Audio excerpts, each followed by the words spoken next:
runs from both the living and the dead. Hunted by scavengers. Haunted by those I could not protect.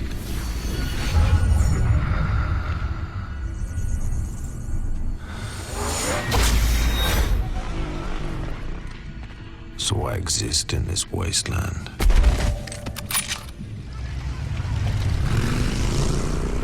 A man reduced to a single instinct. Survive.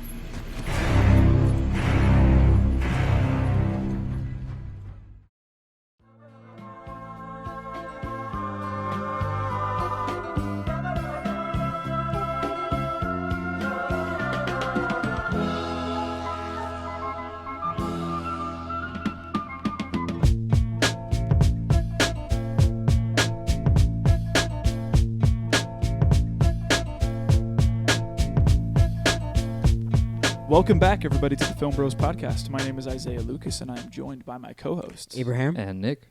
How you guys doing tonight? I'm exhausted. Exhausted. Long day? Yeah, you had a long day at work, huh? Dude. Man, Working you I on hate a holiday, man. I don't mind holidays. I don't mind working on holidays because I'm a people's person. You guys get know that that. holiday pay. I get the holiday pay. I don't care. But that's not, I really don't care about that, actually. But I truly do love my job because I get to talk to people, and I'm a people's person. I love talking. But sometimes people are just stupid and jerks. Mm-hmm. And today was just full of that. And oh my gosh, I had this one person.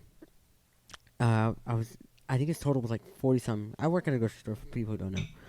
And this guy gave me a 20. It was like 40 something bucks. And I said, "Oh, your remainder is this." And he starts yelling, like, "Why are you charging more? This and this and that." I was like, "I'm sorry, that's what it came up to." This is the price of the thing. I can't do anything about it. So then just called take the back. manager. Maybe just take some of this out. Yeah, but he had the money. Yeah. But he was just like, "You're overcharging me, like I know you are." And I was like, "I'm not, dude." Like I want to know what people think. Like, do they, whenever like somebody accuses you of that, do you think that like I'm gonna pocket the money? Like I have to put in all of these items that get taken out of our inventory in the computer. Like, do you really think that I'm gonna overcharge you for something and then pocket some cash and not get caught? Yeah, like, Dude, I think there's a camera above every register. Yeah, so there's like there's no way. It doesn't seem reasonable to do that. Exactly. I don't know, and then people are just like, "Oh, it's so busy," and I'm like, "Well, I heard there's a holiday today." Yeah. Like, dude, come on, like, Yeah, people you can't do be stuff. so out of the world where you don't know when is a holiday. Yeah, people do stuff for Labor Day. Dude, and people every time last minute items are like, No, yeah. dude. like especially for Thanksgiving, bro. I see people with turkeys in their cart. Yeah. I'm like, it literally is today. It's Thanksgiving is today. Yeah. It's crazy. But no, today I was walking through a supermarket and I was checking out. I was getting hot dog buns, and I look over and the cashier lady is freaking out, and she's asking the people in front of me a question in Spanish, like, "Oh, is that real?" And they're talking to this kid that I thought, and the kid, they ended up saying yes, it was real, and I was like, "Oh, okay, he's holding sunglasses, maybe something like that." And then I go and I look over after I'm done checking out, and this lady has a real snake. A live snake crawling around her hand. What the And heck? one of the clerks he's taking a picture of it, and I was like, what the bringing that to We had a grocery customer the other store. day bring a hamster through, Bro. through my line. It was kind of funny. What kind of It zoo? was some little girl. She put it on the belt so it was moving and it was trying to run backwards. It was funny. Oh, dude. That is funny. Imagine it getting like sucked in. Oh, dude. Not Like my one of problem. those Why'd you final put it on the belt? Final Yeah. destination type things. Yeah, seriously. That's funny. A snake, though? A real snake, dude. She seriously had it in her hand. It was crawling. Bro, that That's has to insane. be like some DG stuff. What's it, DG? It was. It was Dollar General. Yeah. No slander to Dollar General, but you allow snakes in your store. That's I don't think they allowed it. The freaking cashier was like, "Is that real? Is that real?" Ever heard of the vine of when they see the fake mouse on the soda? It's like, is it real? Yeah. It's seriously. I reminds me felt of- like I was living through that vine. That's so That's funny. funny. But I'm just tired. It's a long day. Okay. I'm ready to just decompress right now and relax. Nice. Mm. Nice. What about you? I had a great day. Great weekend. pretty much doing nothing. I spent a lot of the time with my dog. Nice. So I watched a lot of Better Call Saul. Okay. I'm already on season 3. Okay. So I'm 3 more to go. trucking through it. Nice. So I got to decompress and just enjoy life for once. Nice. What about you? Same. I got to kind of relax this weekend as well. Saturday, I kind of had the day to myself most of it, so I just kind of hung out and listened to some music, flipped through some books. Just hung out with Abe here for a while before he had to go to work, and then Sunday, I went to Mad Monk and got some movies, got some records. It's been just a chill weekend, and then today, I didn't work again, luckily, which is nice because of the holiday, and kind of just had a chill day. Went and grocery shopped and moved the living room around a little bit. Mm-hmm. Yeah, that's really it. And then watched this movie. So. Yeah, adult stuff. Yep. As you can tell, I'm sitting up. I'm getting into the defense mode. Yeah, you're about to post up with us. We talked a little bit about this. I feel like I hyped it maybe a little too much. No, I don't because know. I think I had Instagram pages hype it for me. Because this is a well-talked movie. This is a talked movie. That's the thing. Because it's a good movie. But I don't know how. See, that's where we can talk about it. Well, what movie is it? Yeah, so we're talking about Mad Max Fury Road by the director who's directed literally every single Mad Max you've heard of, George Miller. It was also written by George Miller, Brendan McCarthy, and Nico Lathouris. Yeah, I think that's how you spell it. Lathouris. I think that's how you say it. But Lathouris, maybe? yes. So previous history with these movies, I have only ever seen this one.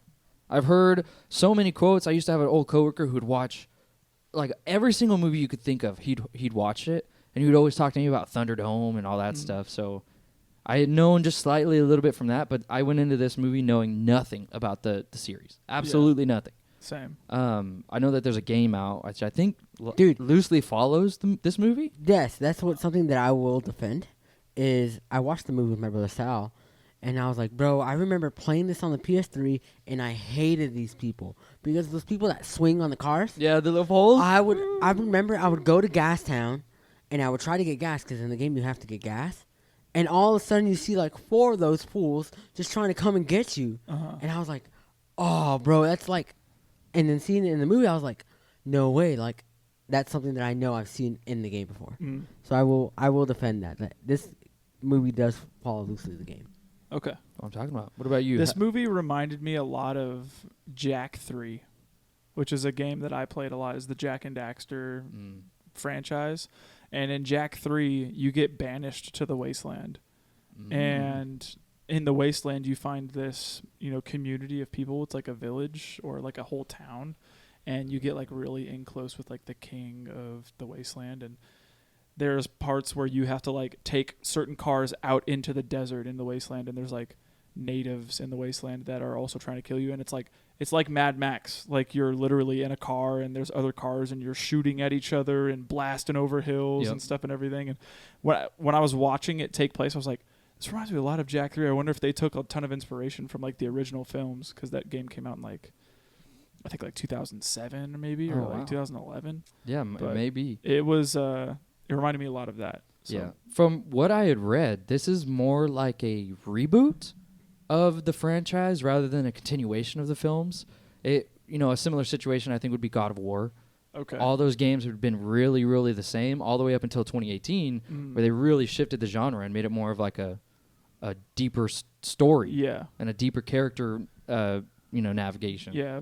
And this kind of, I think people would agree that it falls in that same realm of being more of a reboot. Okay. Which is why I think it's fine.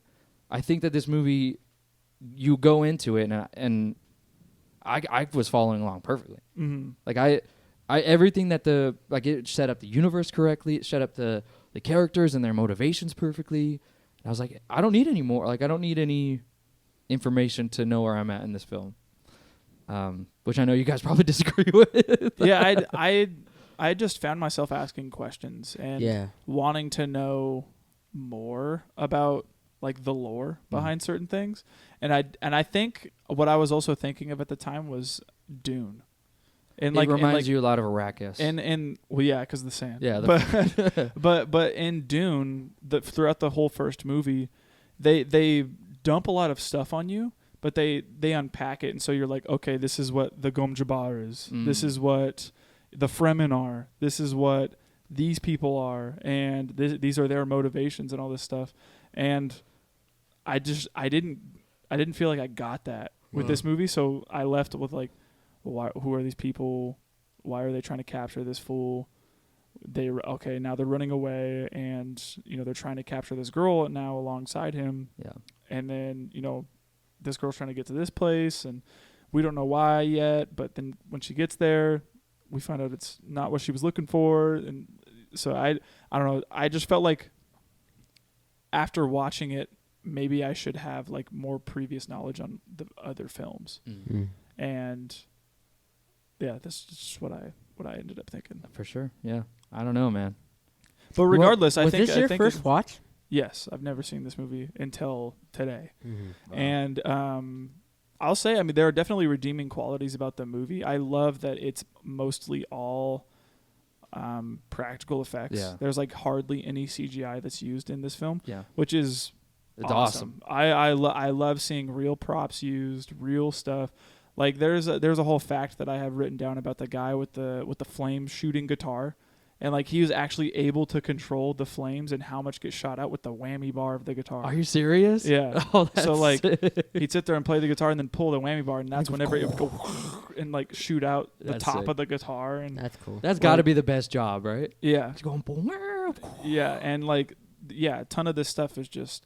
There's a lot to admire about the film from like a production side as well as a technical side, and I think like from an action side as well as like all the stunt work that gets put into play here, and just the whole universe and everything that gets brought up. They definitely immerse you in ways that you tend to not think about whenever you watch sci-fi. Yeah. Or like any movie that's like sort of dystopian, and I really enjoyed those aspects of it, but unpack it a little bit whenever we get into some of the categories here. For sure, yeah.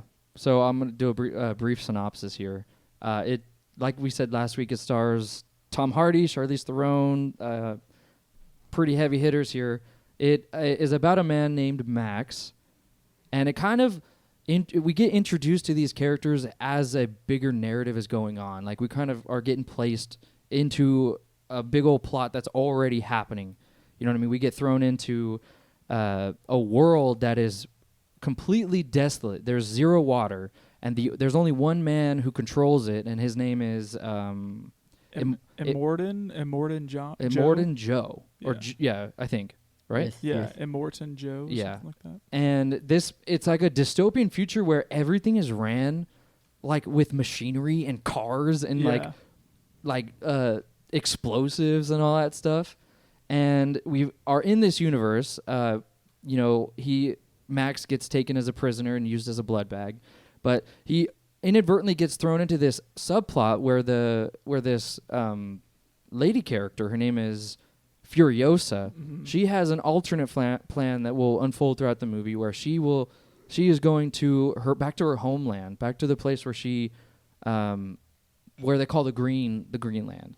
And that's her plan. She's taking some ladies with her there, and Max gets tied into it. And all along their way, they're in this armored, like 30,000-pound war rig, and they have to deal with the factions coming in and trying to stop them, and the deals that go wrong, and what happens when they get to the homeland, and how do they find hope in a world like this? It really, that's what it comes down to.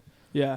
I thought one quote immediately that's insane from Immortan Joe is he was like, he says something about like, don't rely on the water. You're going to resent it whenever it's absent. Yeah. Or something like that. And I was like, water's literally essential to life. The one thing you need on a planet to have life is water. Yeah. And these people are like dirty. Yeah. You can tell that they are bone dry, man. Yeah, there's some people too. They're messed up. Yeah. They got stubs. I was laughing at one of the guys at the end of the film. He like gets this like full on camera shot. He's got this fat old nose and like no teeth, and he's all and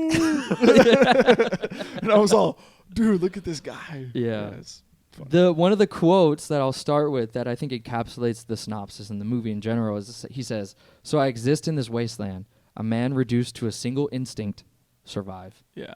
And I don't know. I just think it's a great, complex action film that does so much for me. Mm-hmm. I don't know. I loved it. Okay.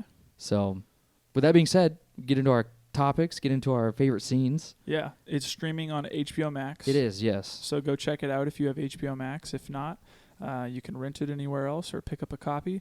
I think this is being sold at like all Targets for $5. Yeah, I bought it for $5. And I will say this, I'm sorry, but I don't know if you guys had trouble. Where did you watch it? On HBO? HBO, and it was fine. I wish I watched it on my disc because I had to turn up my TV all the way up. Something's going on with HBO though, because they won't play audio sometimes. And Yeah, you have to back out, close app, go back in, and then it's fine. It was just too quiet when I was watching it. I did not have that issue. I had audio issues as well streaming with HBO Max, and luckily Abe had the copy, so I took the physical copy and put it in my PlayStation and played it there. That would have sucked if. Yeah, because immediately whenever we loaded in, like the movie started, like it starts off, it shows you like the Warner Brothers logo, and then like this big engine rev. Yeah. And I had hardly heard the engine rev, and I had the subtitles on, so that's the only reason I knew what happened. And I was like, I didn't even hear that, and I turned it up to like 60 on my, and like even then he was like, "My name is Max," and it was like really low. It was really, really low. And so luckily I grabbed the disc, and so maybe it's just our HBO Max or something. I don't know. possibly, But, I'm not sure, but. Luckily I grabbed the disc and it was much better. Okay. I felt like the picture quality was a lot better too as well. With the physical copy. But yeah. Interesting. But yeah. Well, what's your favorite scene? All right, I'm going to start with the introduction. I enjoyed it is very rapid getting you introduced to this world, and he kind of does a narration of how humanity is like sick. Yeah. And how we're all bone dry, we're living our half-life and stuff like that. And you get to see like these nukes, or it almost looks like, radiation comes and you see these trees get evaporated. Yeah. And you get introduced into this like desolate world of pure desert everywhere. Mm-hmm. And he starts talking about how if he thinks that everyone else is as crazy as he is, and we get introduced to this character who looks like a bad A. Yeah. And he's standing there and he is hearing like these like voices, these little girl voices and like women voices in his head saying like, help us, come get us, and stuff like that. And you already know he's sick too because he smashes that lizard and starts eating it and eats it. And you're like, all right, this is our main character. This is the guy that's going to take care of business. But it goes into a sick action scene where he's in his car and there's like these raiders that come follow him. And you just get the feeling of the film. It's like this very like steampunky, like dirty, grimy car action film. There's like spikes everywhere. Yep. like for no reason. Everything's rusted. Yeah. And they take him hostage, and that whole scene of him like being used as a blood bag, I think is insane. Yeah. It's definitely a way to introduce you into the film, especially when they're like tattooing him on the back. And it has a whole it has his universal donor. Yeah, he's got O negative blood type. He has all of his teeth. I saw on there it said genitals intact. Yeah. Like I was like, they're straight up just like, yeah, this guy's being used like for his parts. Yep. Like he's gonna be like an organ donor or something. Like alive. Gonna harvest him or something. Yeah. And yeah, the whole concept of him being a blood bag and like people being hooked up like they're on IVs, but straight up a human is like hanging upside down, and they're just hooked up to him, just grabbing his blood from him. It's pretty funny. Yeah, I will say I like the opening, and it's specifically because to me, it seemed like it was like an original storytelling movie, and then we get thrown into this immersed world of that's something completely different from what we see in the beginning. Yeah, sure. Yeah, and that's what I liked about it. One thing that I really enjoy about this movie, like I'd said, was the attention to detail when it comes to the set design and costume, makeup, and props and all that stuff. It really immerses you into this world and makes you believe that it's real. Mm-hmm. And it almost kind of reminded me of like Fallout the Fallout games, for sure. where like, you know, you have this whole world and there's like certain powers and like like mech suits that you can use and all these different like factions of people and all this stuff. And I really enjoyed that aspect of it and just seeing this whole world get built. And we immediately get introduced to like this almost religion / ideology / like cultish V8. factor. Yeah, the V8s. And they even like build a shrine of all of the steering wheels. Like they have their idol, they have their throne. Yeah. It's crazy. And they're all painted white, always talking about Valhalla, getting taken to Valhalla, and like, oh, witness me, and all this stuff. Like they do a lot to really world build here. And it really does show like how much he's indoctrinated these people to solely look up to him. Yeah. He is like their god because he controls the water. And we get to see that when he goes up there and he has like these throttle engine things. Yeah. And when he puts them up, all the water drops out. And he literally does it for like maybe a minute. Yeah. And there's thousands of people down there that are bone dry and needing water. Yeah. So we immediately get this weird power difference, this power struggle with a guy who has all versus the collective people who have none. Absolutely none. And I think it's a perfect way to indoctrinate people when you can say like, oh, I'm your God, I can give you what you need. Yeah. But you like, this is the religion you follow, and everyone does. I mean, literally all the guys are painted white. Yeah. I just thought it was a really effective way at world building and showing us how this world is existing and how there's not really a power vacuum here, how one person's taking control and how it all fits together within the community around them. I thought it was so like efficient. Yeah, it's interesting too how they treat this guy like he's a god. Like I think of immediately whenever they're going out into the desert to try to get Furiosa back on track with her original mission. They're all driving, trying to get her out there, and Nux looks over and thinks that Immortan Joe looks at him, and he's like, he looked at me. And the guy's like, he didn't look at you, he looked past you, or he looked at your blood bag or something like that. You know, and like he gets this whole like just one look from the like guy. starstruck moment where he was like, oh, he looked at me, everything I know has been validated.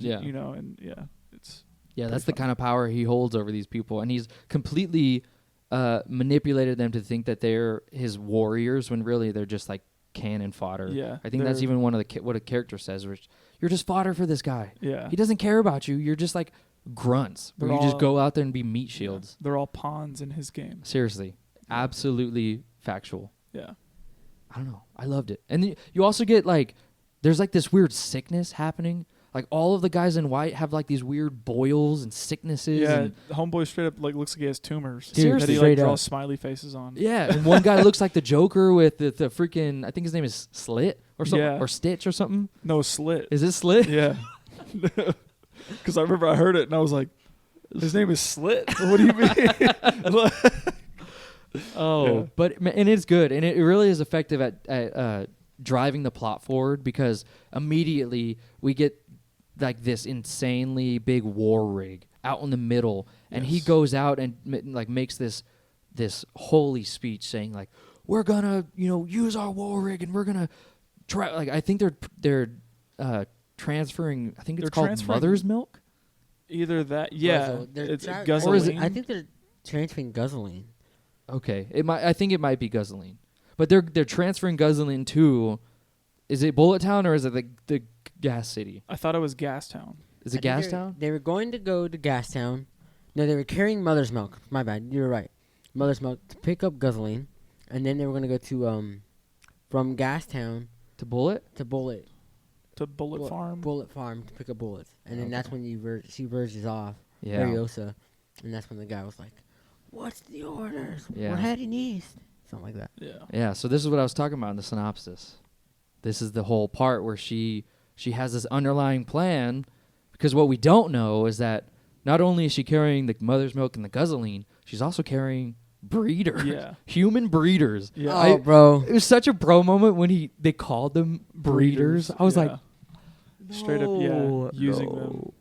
Just using them as to produce bodies. Yeah.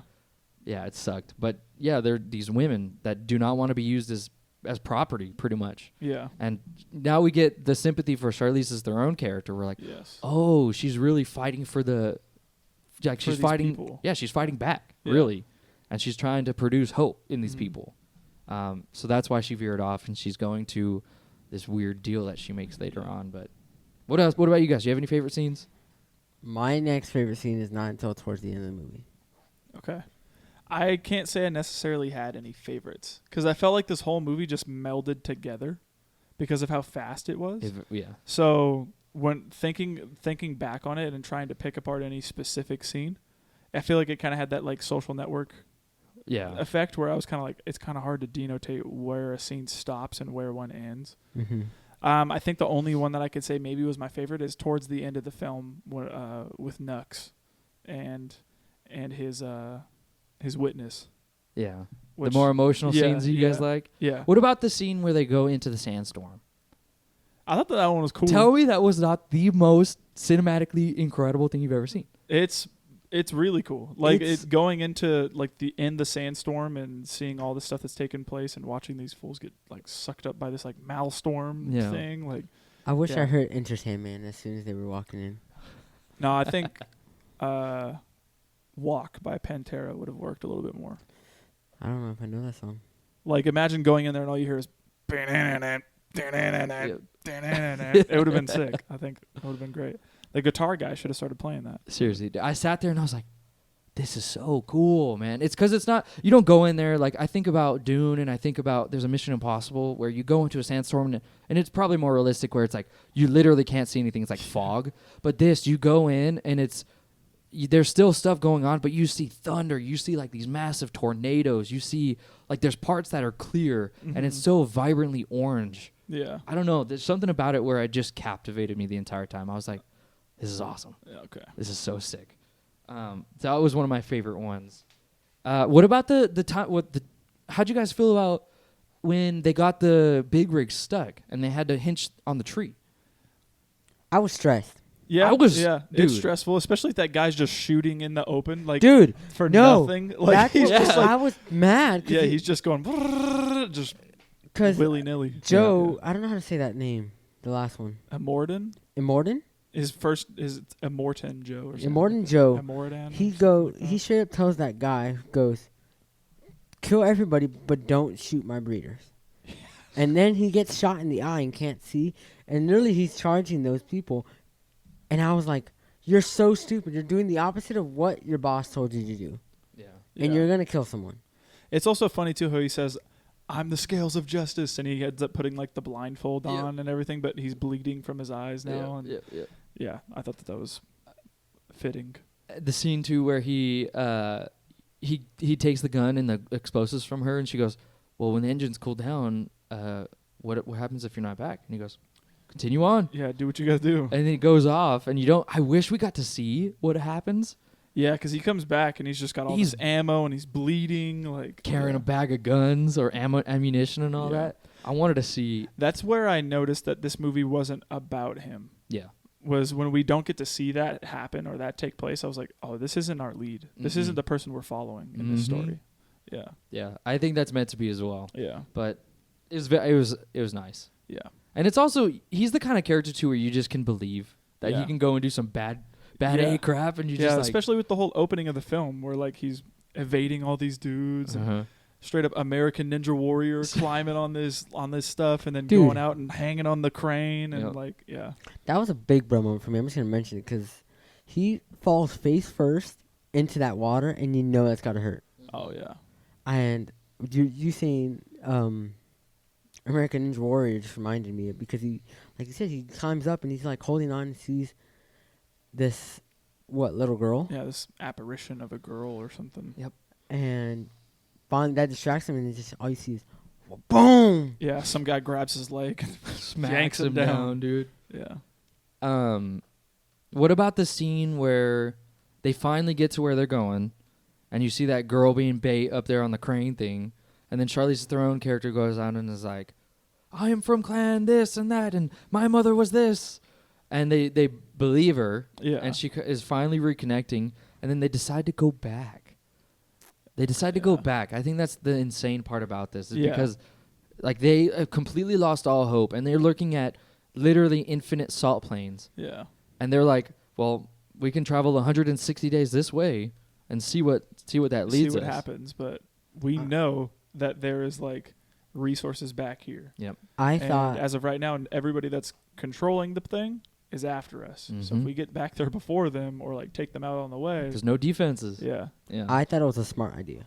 Oh, I think so too. Yeah. Especially when she has all that bag of grains and all that. Yeah. And they specifically show us an establishing shot in the beginning where he's running through all of these green, luscious freaking foliage. Yeah. Yes. All that. So you already know that there can be life. Mhm. They can reproduce here. It's just a matter of who's in charge. Yes.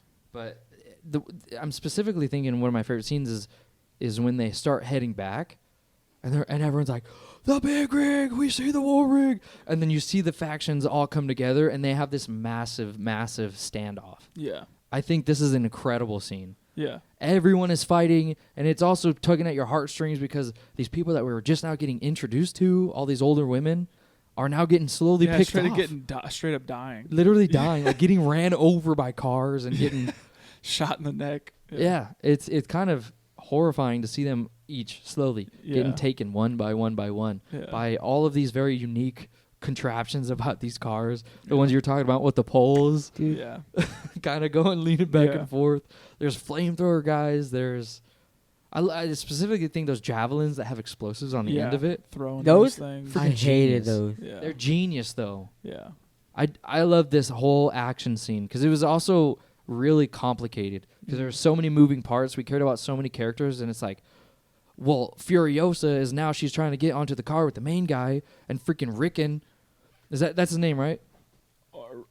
Rictus. Yeah, Rictus is he's going after her, but now you have older women getting shot over here, and now freaking Max is going and unlatching the rig at the back. There's so many different avenues that you can find focus in, and then when they all converge together, I was like, this is so sick. I love this. This whole scene reminded me a lot of Indiana Jones and the Raiders of the Lost Ark.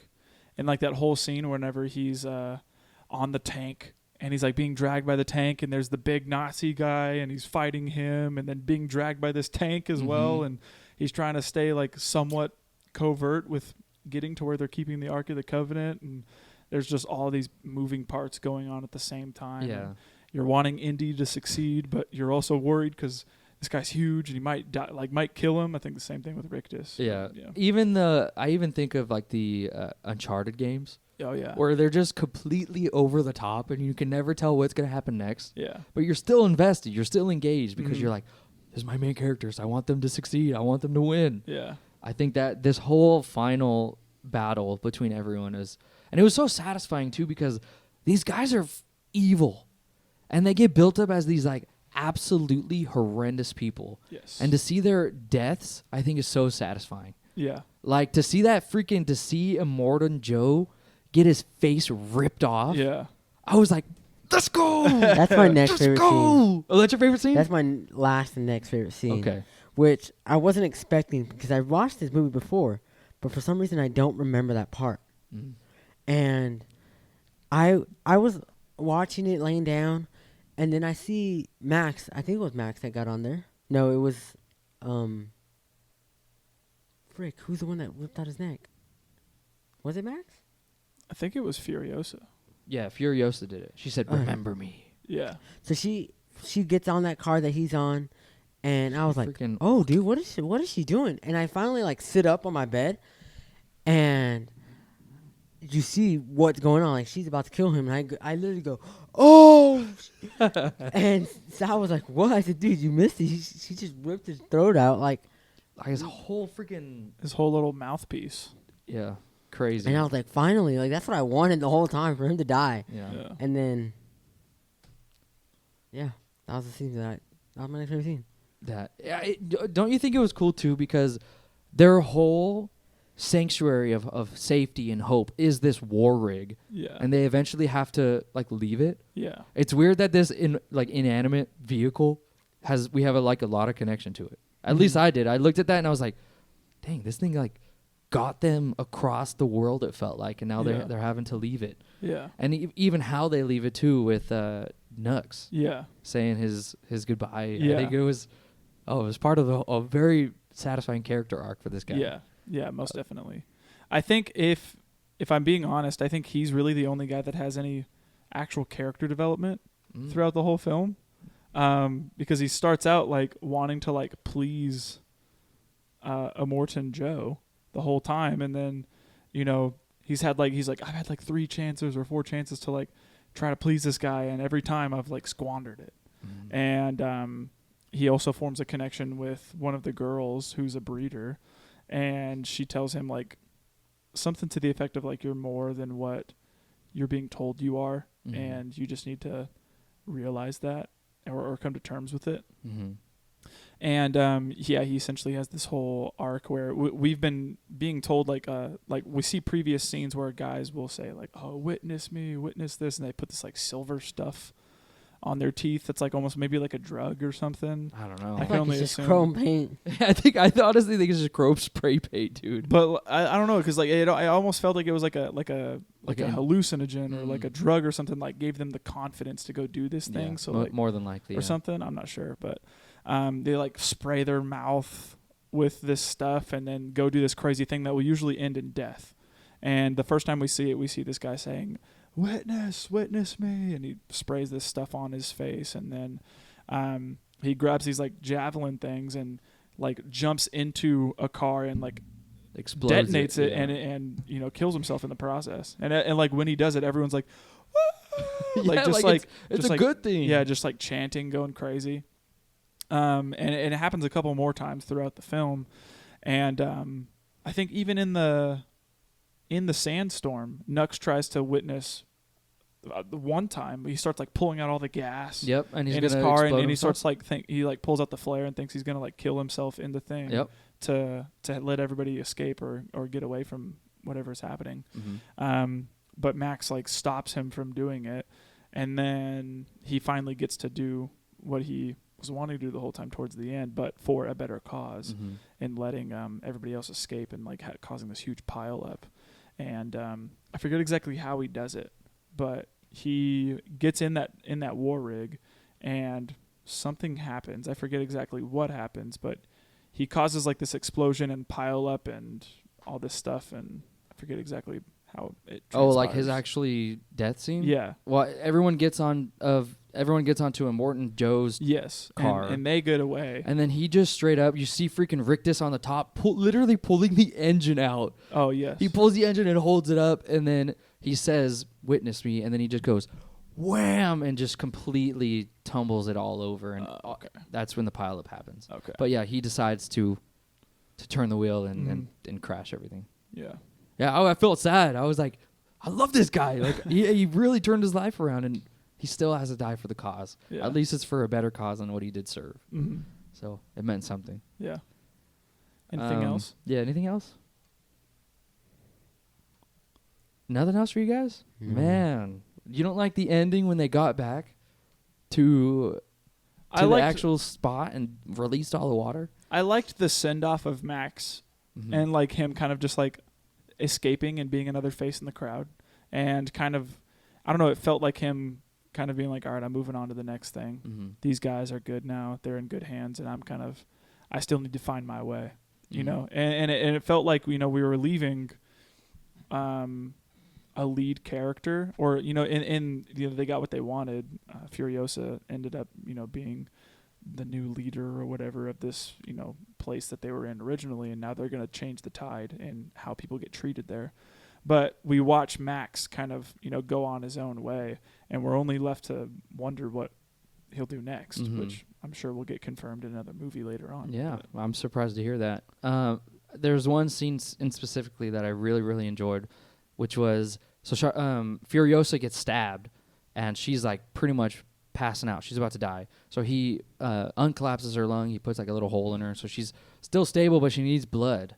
So he decides to be a blood bag. I don't know, I felt like so rewarded to see him do it willingly, because at the beginning he's being forced for a character he doesn't care about, a cause he has no part in. Like, he's just an absolute useless being, a blood bag. But now he's like willingly becoming a blood bag for someone he cares about, someone he's investing in.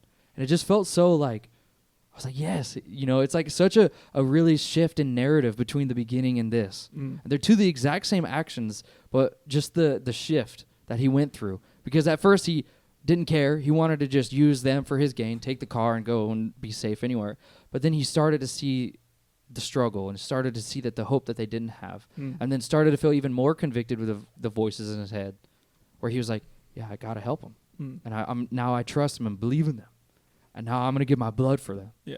I just, whenever he did that, I was like, that's so sick. That's so cool. But that's it. That's it for me, favorite scene-wise. Okay. All right. Let's get into some quotes then. Yeah. What do you guys got? I didn't put anything down because this movie does not have that many lines. I think I read a fact that it has about 50 lines in total of the whole movie. No, that's just Max's lines. Yeah, he's got 52. Yeah, just Max speaks 52 lines alone in the Never film. mind. Discounting any grunts. Dude, Yeah. it's just him actually lines. It's just 52 of them. Yeah. But there still really isn't that quotable. I have one quote from the beginning that I actually really did like from Max. Okay. And he says, it's a part of a bigger piece of dialogue, but he says, I'm the one running from the living and the dead. And I thought that was cool. Liked that. Yeah. The one that I said about existing in the wasteland for a single instinct, which is to survive. Yeah. I thought it was cool. The only other one that I have down was a moment that I laughed at, and it was whenever we see these people straight up milking themselves. Yeah. And Morton Joe takes a big old drink of this milk and then gives it to Rictus. And he drinks it and goes, "Moo." He's straight. Dude. And I started laughing at that, dude. I was laughing at that like hard. It was funny. Yeah, he says it so nonchalantly too. Like Yeah. it's not supposed to be a joke. Yeah. But he just goes, "Moo." Yeah. I was dying at that. Yeah, it was really good. That was a big bro moment for me. Seeing all of them. I mean, they're just being there, being used Yeah. for their milk. Yeah. Now, how do you think cows feel? Don't get all PETA here. No, I'm getting vegan on you. Oh man. I will eat I will eat a steak with your name in it. I will make sure I find a cow that's name is Isaiah and eat it. No, I will too. I'm not saying I'm vegan. I'm just kidding. Yeah. Any other best quotes? I'm looking at some, and mediocre. The only one I could say like that I've seen a lot of people post is the "What a lovely day." I was it Oh, says, what a glorious day or something like that. It says right Oh, here, it's lovely, right? in the midst Yeah. of massive, violent sandstorm, after witnessing his fellow war boys sucked off the war rig into a vortex. What a way to pop. I'll make sure I read it right. Getting his boys sucked off. That was perfect, bro. I was making sure I read that right because I was like, what? But it says, witnessing his fellow war boy sucked off the war rig into a vortex. It goes, oh, what a day. What a lovely day. Mm-hmm. Yeah. That is a lovely day. Yeah, that's crazy. That's it for me, though. Sorry. Okay. Any bro moments? I have a couple. And I hate to say this, Nick. Immortan Joe and all those people in white remind me of Gru and the Minions. I can see that. I mean, it's like one head honcho and all the rest are just grunts. Yeah. Literally, they do whatever he says. Yep. And I was just like, bro, this is Despicable Me, but R-rated version. That's funny. Yeah, that is funny. A bro moment that I have was whenever Splendid fell off the truck and got run over. Yeah. No, I said, Dude. I said, oh, she did. I said, when she fell, I said, oh, she did. Yeah. And Sal was like, no, she's not dead. She's still alive. And No, then she went under the wheels. the bro. wheel hit her, and I said, bro, I spoke too soon. She's dead. Yeah, they really freaking play it up, too, because she dodges the first rocks. Yeah. And she's like, oh, and then slips and falls. And you're like, Yeah. You see her do this. yeah, when he's holding her, Yeah. dude. Why is he holding her like that? I have no idea. She's like a board though. It looks Yeah. so uncomfortable. Yeah. Another bro moment when they freaking cut the baby out. Oh yeah, and the guy plays I with the had a umbilical brother. cord. He was all like this. He's like, oh, it would have been perfect, little brother. Like, there's Yeah. no sanctity here. It's so weird. No. It's so. I Oh, had it a was brother, bad. Yeah. and he was perfect. Yeah. Another bro moment that I had written down was that bug crawling on Nux, Dude, and him eats just it. going And just going. and eating it. Yeah. I was like, Tyler the Creator in the Yonkers video. Oh, bro, he eats the cockroach. Eats that cockroach, yeah. Yeah. There's another one. It's a death scene because I said, "Dang," from the back. What? That's what That's all you wrote? That's all I wrote was, "Dang," from the back. So I'm trying to think who died and got hit from the back. I swear. Are you talking about getting sucked off? You're talking No. about getting hit from the back, bro? Look, I Dude. mean it. Look, it literally, all I wrote was, "Dang," from the back. Damn, from the back. That's not helpful. You gotta at write some all. better notes. I At thought I was least gonna give some re- context. It's someone dying and they got hit from the back. There was some of those older ladies. At first, they dodge the car and go underneath it. Yes. That's what And it then is. they stand up, and that like ugly fat guy Oh, yeah. takes That's the wheel and exactly- runs The them nipple over. tassels. Yeah. That's Yeah. exactly what I was thinking about. The old lady who got hit from the back. Okay. Yeah, old lady getting hit from the back, yeah. Okay, Avery, whatever. Man. What about the scene where they're going and spitting the gas into the engines? They're just going. Yeah, it's pretty insane. I thought that was kind of cool though. I do too. Yeah. Imagine just freaking siphoning gas just to go faster. Does it work like that? I don't know. I have Let's no try it idea. out. Let's go find somebody who has a supercharger on their Yeah, car and then just start spit it into siphoning the gas. hole. Yeah. I don't know, man. You might get a little bit of gas in you. So Yeah, for sure. Nasty.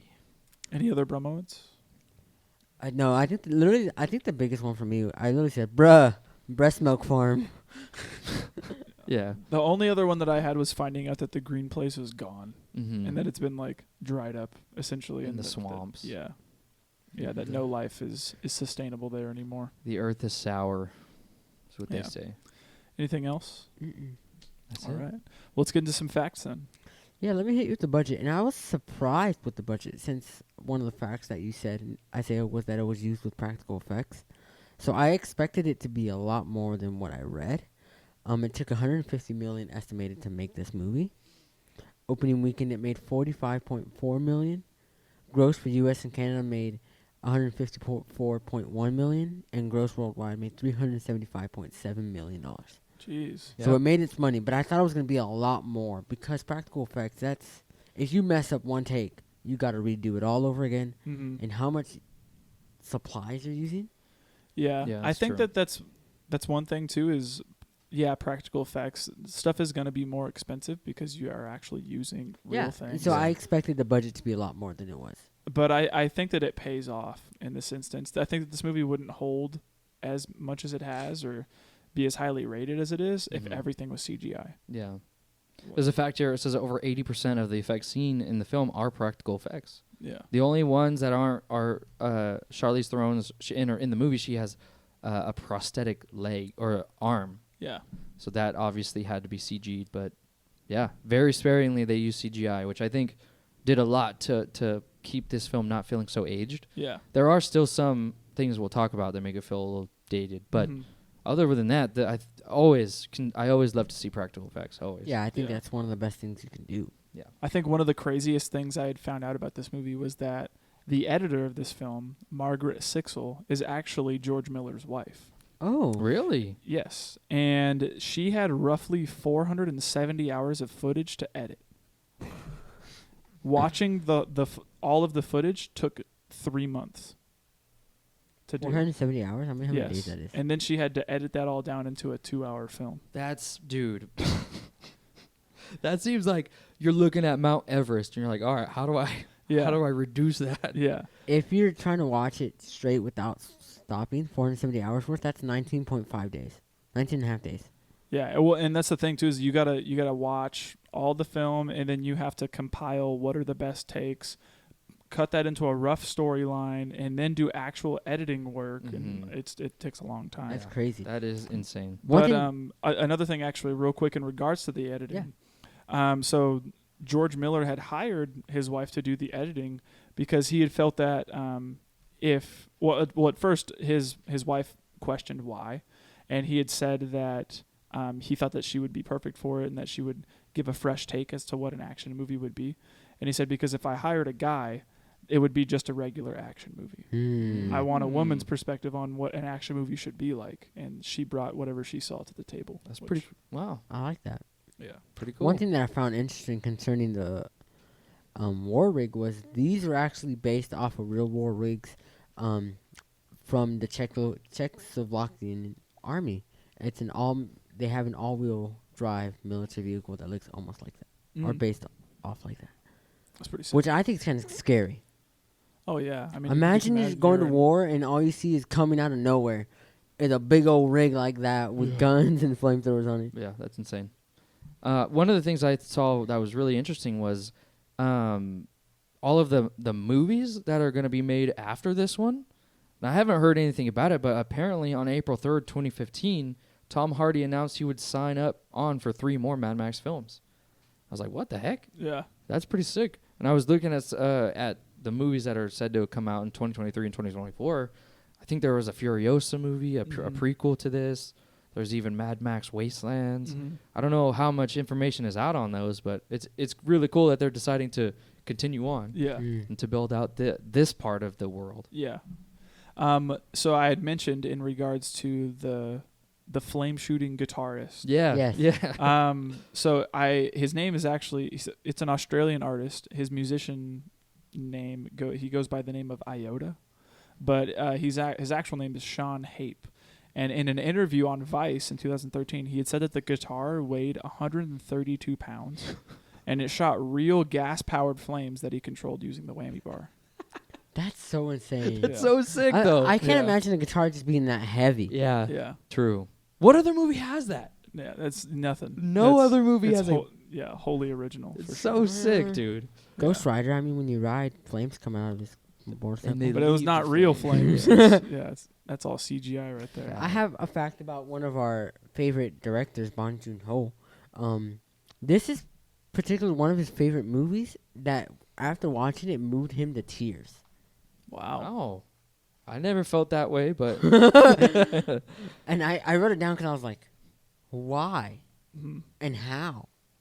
Well, you gotta keep in mind, too, Bong Joon-ho is like a true like film buff. Yes. Like I read somewhere that Bong Joon-ho starts every day watching one movie. Like he watches a new movie or a movie he's seen before once a day, every day.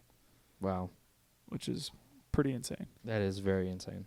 One thing I have in regards to the previous films, actually.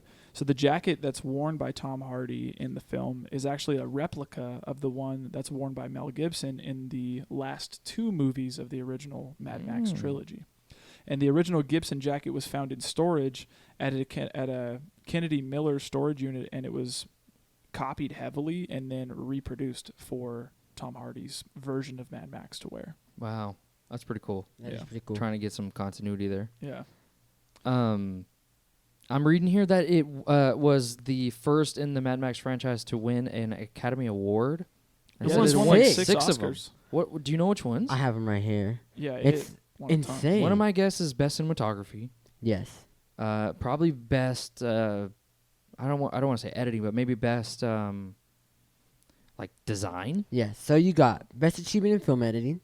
Oh wow. Best achievement in costume design. Yeah, I figured. Best achievement in makeup and hairstyling. What hair? Most of them are bald. Best achievement in sound mixing. Best achievement in sound editing. Best achievement in production design. Yes. And then it also got nominated for Best Motion Picture of the Year, Best Achievement in Editing, Best Achievement in Cinematography, and Visual Effects. Jeez, man. Yeah. So it was nominated for a ton. Yeah. So something about the director, George Miller, he said this in an interview, that he could almost compare this movie to a Western on Wheels. Western on Wheels. I could definitely see that. It's like that. Like a Stagecoach movie. Yeah. Yeah. Like, trying to rob a stagecoach. Imagine like a Red Dead Redemption 2 where you're getting on the horseback and you're having to shoot. Yeah. It feels exactly like that, just with V8 engines. Yeah. With V8 engines with 200,000 freaking pounds of horsepower or something like that. Yeah, seriously. One of the things I have in regards to George Miller, he had said that the film's storyboard was made before the screenplay. Oh, wow. So he said that the reason behind this was that George Miller envisioned the film as a continuous chase with very little dialogue and more focus on the visuals. Mm-hmm. The storyboard was made with the collaboration of 5 artists and had over 3,500 panels. My goodness. Yeah. It's a lot of So work he was went able into to it. put the whole like visual side of things together before he was ever able to like write the actual script with That's the other talent, guys. dude. That's legit talent. Yeah, Yeah. that is talent. And that just goes to show we didn't really have very many favorite quotes because it's not really the focus. It was Yeah. more of like let's give The them spectacle, a spectacle. of everything. Yeah. We talked earlier about the spray and what we thought that was. Well, there's a cake decorating company by the name of Wilton that makes a spray called In Silver, and it was meant to be sprayed on baked goods and all that stuff. Well, before this movie came out, their site had regular reviews saying about all the spray and how it was good on baking and all that. But after this film came out, people would go to their comment section and their FAQs on Amazon listings, and they were filled with comments from users posting as though they were the War Boys or Immortan Joe reviewing the product that the War Boys would spray on That's them. funny. So it's funny that people were like, this is from Mad Max. Yeah. Let's pretend, and that's Joking on it. yeah. That's pretty funny. I was laughing when I read that fact. One thing that this is my last one that I found really interesting, and I was like, that's kind of wild because you don't really hear of it. The night scenes were filmed in bright daylight. Yeah. Deliberately overexposed and color was manipulated in many of the shots, and the sky was digitally replaced with more detail or interesting skies. Yes. Yeah. You know, a movie that just recently did that was Nope. You know what? I kind of felt a little convicted because I thought to myself when I watched Nope, I was like, How do they film at night? I said, I have never seen a more beautiful nighttime Yeah. I than still need to this. watch that movie. Yeah. Than this. It's so incredible. And Yeah. then I see this Mad Max, and I'm like, this is awesome too. Yeah. Yeah, so Nope also filmed all of their night scenes in broad daylight and then, fix everything with post-production Yeah. and all that stuff. That's super And cool though. It's also like the only way that you could do it, really. If you think about it, like you have to have light to film.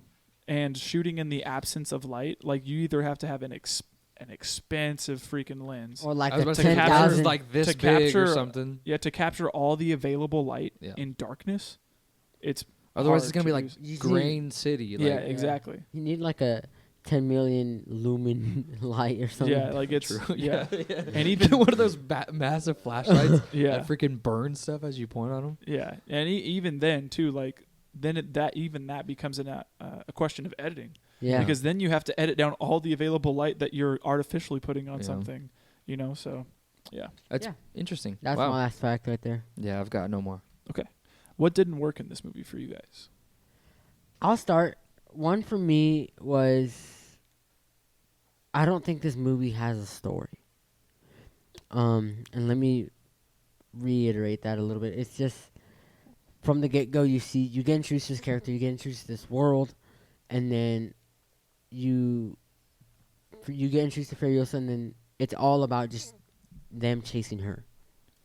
There's no reason like why can't they just let him go? There's no it's just to me it just seems like a cat and mouse chase. Okay. And I hate to say it like that, but that's the closest thing I can see it resemble it as. I think when you say that there's no story, do you differentiate the difference between story and plot?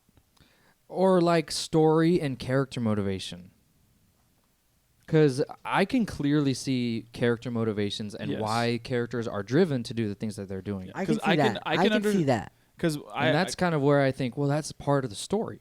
Yeah, and I can differentiate what the plot of the film is, but when I think of story, I think of like background information or like information to fill you in on what certain things are. So like when somebody says, "You're a smeg from Schlanger" or something like that, and I'm like, "What is that? I don't know what that Yeah. is." She you did know? say some Yeah, random and I'm like, I don't know what that is. Like, is that from a previous film? I'm not sure what that Yeah. is, or like where these guys get these weapons, or how like this technology like that they're using came about, and all this For stuff. sure, yeah. But like when I look at the plot of the film, I can understand like, okay, linearly, they are going from this point to go here. They got here. Oh, guess what? What you wanted wasn't here. Let's go back. and take back what's ours. Mm-hmm. And, on the way, we're going to have these insane action sequences and all of this stuff. I get you there. I guess I would say it's more of like the background and stuff. Like, how did Morton Joe come to become the leader of all that? How did he get all those people to be on his side? And that's the prequel, man.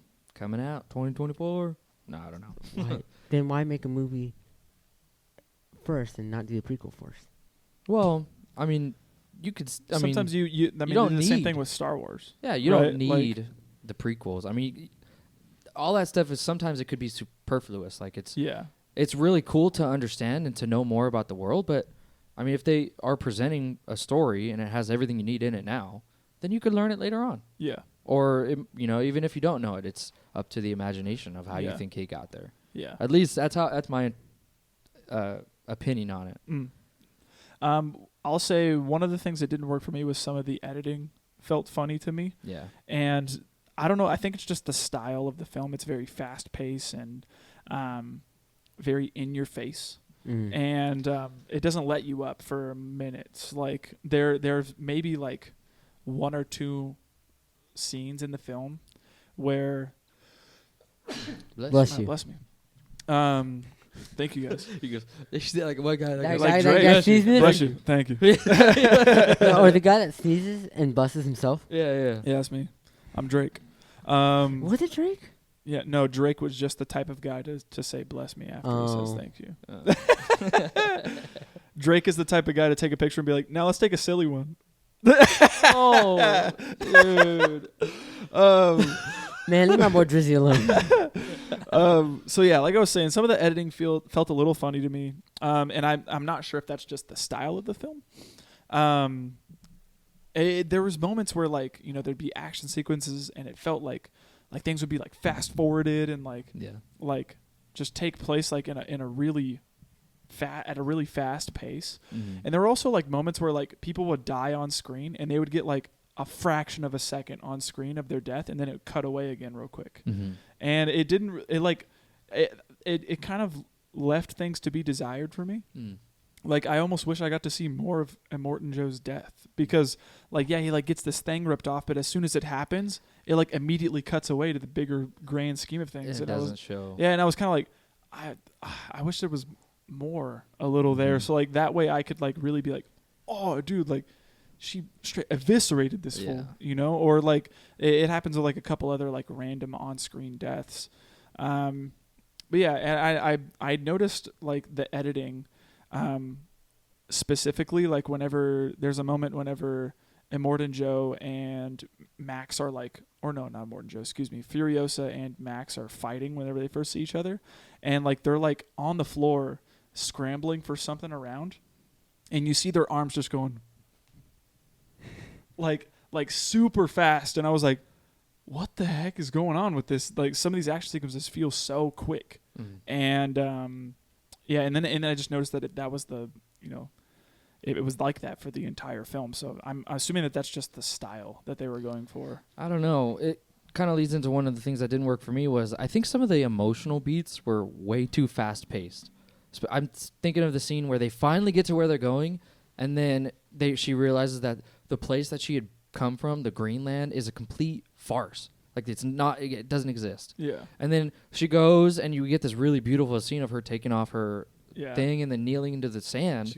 And then she goes, ah. And then the next, they're just like, okay, now we're ready to go. But I wasn't there to like linger in it. Yeah. And I didn't really get.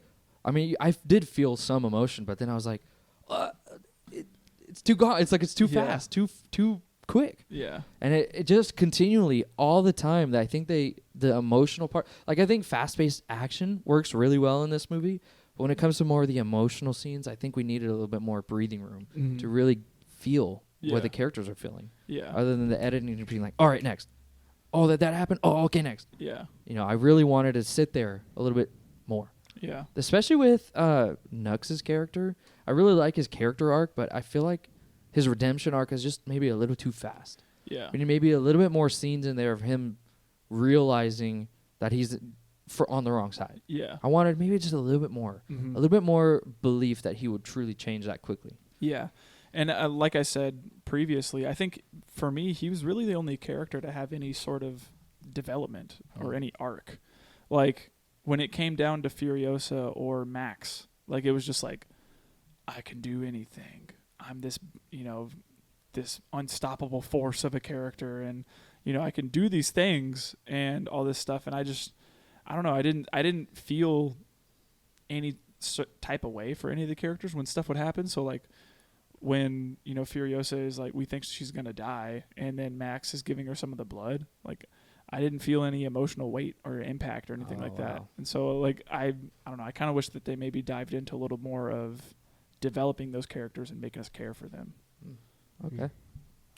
I wish they changed up most of the action scenes. The action scenes seemed to me that they were just all the same, just different place. Well, I mean, even then, they're all in the same place. It's all the desert. yeah. It's all the desert. And it's but all through that canyon, pretty much. Yeah. But I just wish they changed it a little bit. Like, I wish I saw more fighting. At the place of where all those fools are. The original spot, the Citadel? The Citadel. I wish I saw some fighting there. I wish I saw retaliation from the people who wanted water. No, they're under oppression. They're not going to fight back. They're taking what they can get. yeah, so if they fight back, they'll get even less water. Yeah. Yeah, I don't know. Those are just things that I wanted, and Yeah. that's what took away. Literally, I was just like, I have to absolutely disagree here. I'm not gonna lie, but I don't get me wrong. I like the action scenes. I like them, but I wish they changed them. Okay. well, I mean, what do you wish they changed besides could just they the have scenery? done? I mean, they introduced a bunch of new equipment. I mean, they introduced those pole guys. They introduced the guys with the flamethrowers. Yeah, but it's just They introduced the motorcycles and how they're doing jumps. I mean, they are limited with there's their, also only so much they can do in a wasteland. Yeah. Like, they're very limited on resources. yeah. and- They bring a freaking truck that's a tank yeah. with those tank wheels. Like yeah. they try to get as creative as they can. So I can't see of a way where they would give us something more. I mean, like without it seeming so like, wait, but that doesn't really follow along with anything else you've set up, you know. So I don't know. I don't know. Because they would even get hand-to-hand combat, like when he's chained up to I liked a that. quote-unquote dead guy. Yeah, and I really enjoyed that the continuity stayed there. Where, like, He's still chained to the guy, so he's trying to, like, run and fight him, but then it gets choked out, Yeah. and then, now he's at a disadvantage because Homegirl can come up to him and just take him out anytime she wants to, Yeah. because he's got this weight that he has to drag around. And, Yep.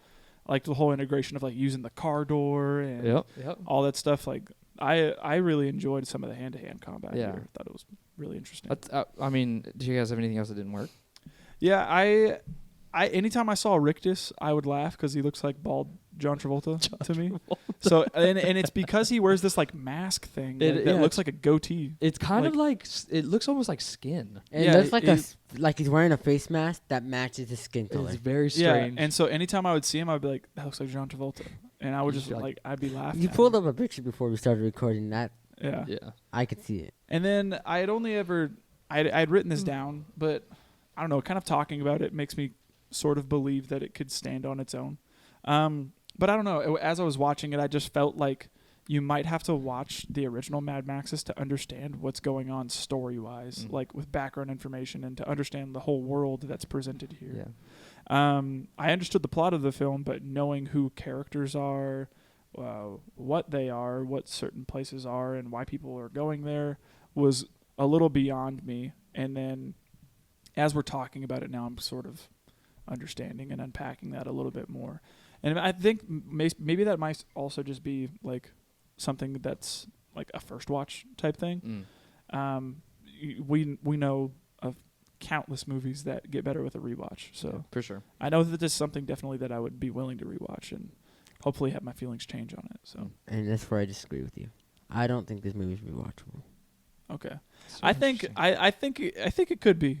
Like if you're in the mood for like a balls to the wall action film. If I'm gonna watch the balls to the wall action movie, I'm gonna watch like I'm thinking like this or John Wick. Either John Wick or like I think they both succeed heavily on being the action actually being creative. Yeah. And they're being and you'll disagree with me, but I think that there's an incredibly like deep character motivations and story that I made it feel so much more than just a boring action film. And that's why when I watched it, I like, and they really do throw you into this world and they give you nothing. Like we don't really even figure out who that girl is, that little girl that he's having premonitions of. Yeah. Like we don't know her at all. Yeah, that was one thing where I was like, who is that? What are these apparitions of people who are like, why'd you let me die? And they got these like skull faces. Yeah. So it really lets you be like, okay, maybe that was his daughter, or is that just like a girl that he adopted? We don't know. There's so much to interpretation. I will say, having watched this and knowing that there's going to be a new movie coming out next year, supposedly, it makes me want to watch it.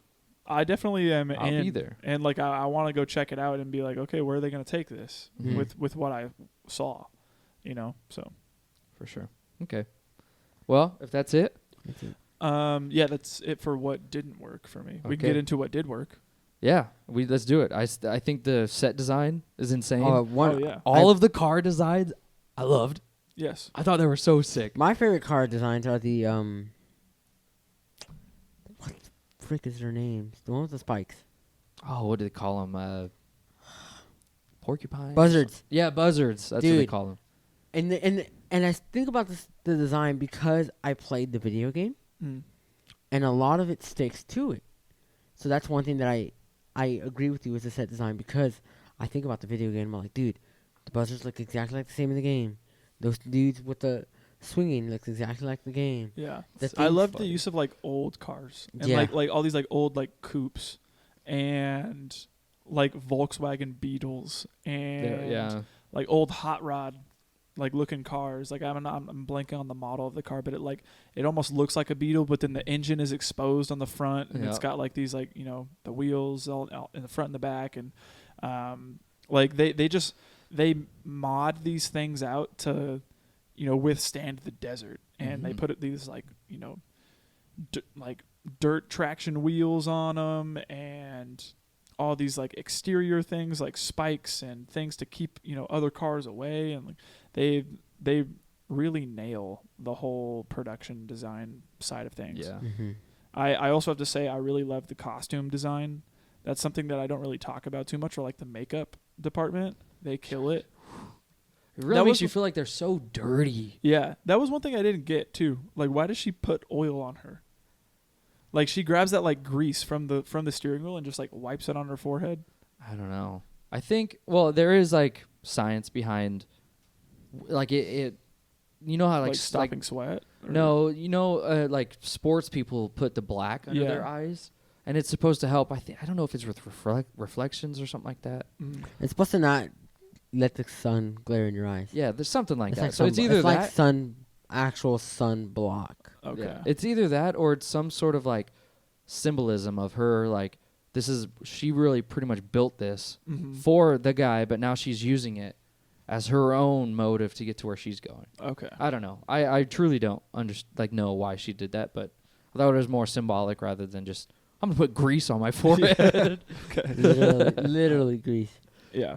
I just have to say, the entire universe that's created here is awesome. And you can definitely tell that a lot of attention was put into every detail, whether that be the costumes or the props or the sets that get built or the makeup. Like, there's just, everything is done awesome here. Yeah. Cinematography here is awesome. Oh, yeah. The color palette. I can't get over how vibrantly beautiful this orange was, and then to contrast that with the blue nights, it was a feast for the eyes, man. I enjoyed it quite a bit. I had read something too that George Miller had specifically said that he wanted everything as vibrant as possible. You could tell. And he had said that he wanted this because most post-apocalyptic films are all very dull looking and very like drab and dreary, and they look boring to look at because everything is just like brown and green. And he's like, no, I want everything to be like as blue or as orange as possible. Yeah. I want these colors to pop.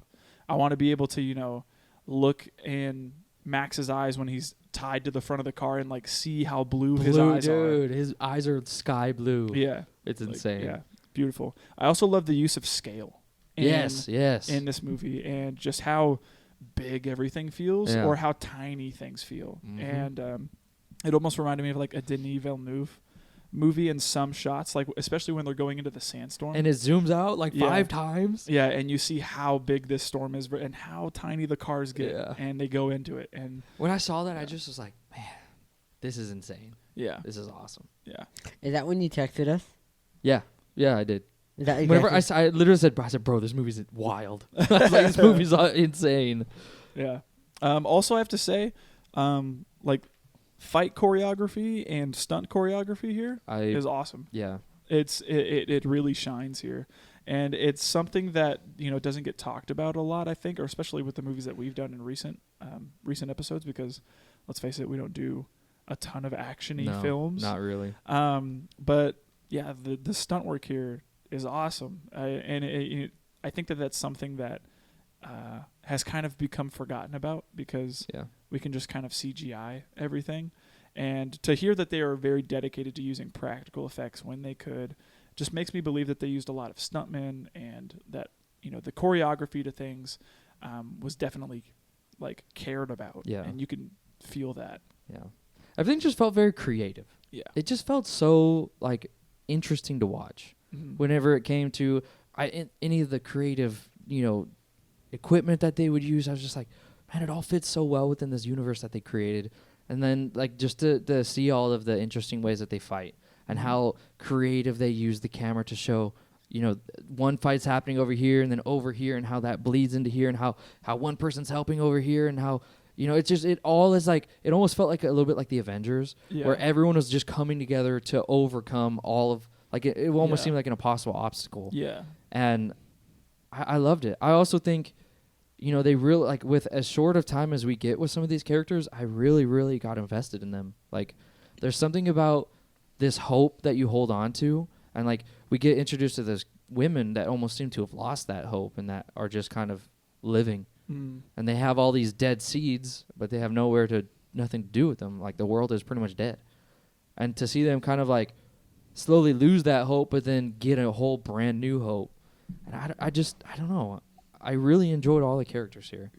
I got invested. I don't know how. I just did. I loved it. Okay. Anything else for what did work? That's it. Okay. All right. Who wins this movie? I'm going to say Charlize Theron. For me, wins it. Yeah, I think she's definitely the lead here. Yeah. And I definitely understand her plight more than I did Max's. So I think I'll say that she wins as well. I'll agree. Or Rictus. Freaking Rictus. What are some themes for this movie? This is one that I had a little bit of trouble on, but now talking about, the purpose of the film and the reason why, Furiosa is taking all these breeders out of captivity and all this stuff, and in revolt against a tyrannical ruler. I think it just has like themes of, righteous or like purposeful rebellion, and like knowing when something is wrong and standing up to that. Yeah. And it kind of almost like a Robin Hood type story, where, you steal from the rich to give to the poor, or something like that, or you overthrow a tyrannical government for the betterment of your people, or something like that. And in this case, their currency being water, and giving access to everybody that needs the water, at the end of the film.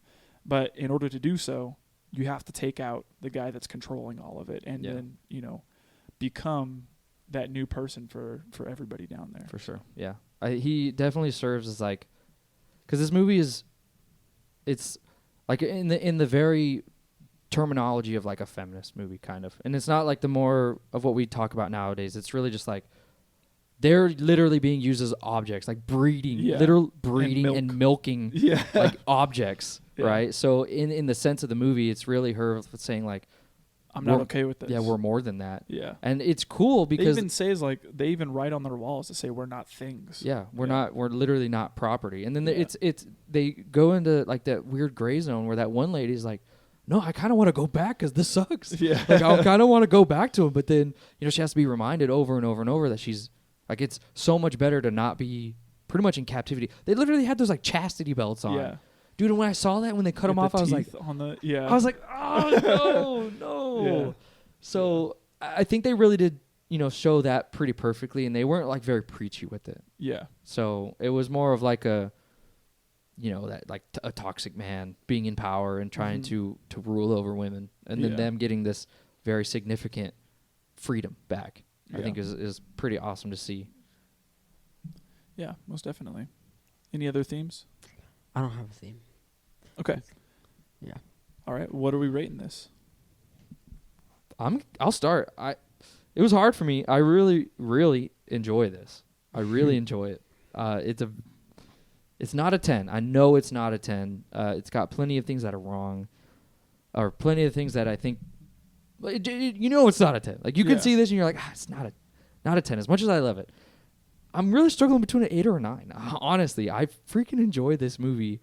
If I had to settle, I think I'd go more conservative and say an 8.